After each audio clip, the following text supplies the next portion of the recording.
নিপু, চন্দ্রা ঘিরে যে যানজটের খবর ছিল গতকালকে থেকে বা কয়েকদিন ধরে, আজকে কি পরিস্থিতি?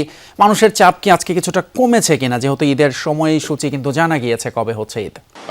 তিতুমির, আমি এখন আপনাকে একটু স্বস্তির খবরই জানাবো। গত দুদিন যাবৎ অস্বস্তিকর খবর জানিয়েছিলাম, এখন কিন্তু বেশ স্বস্তির খবরই জানাচ্ছি।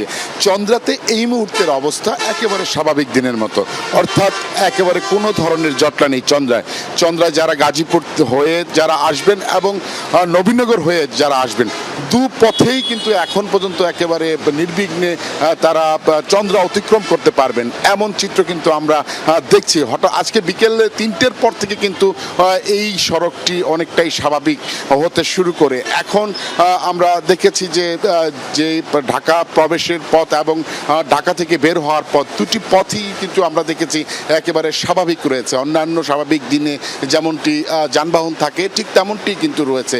এখানে যে বসে সময় নষ্ট করার মতো কিন্তু পরিস্থিতি এখন নেই।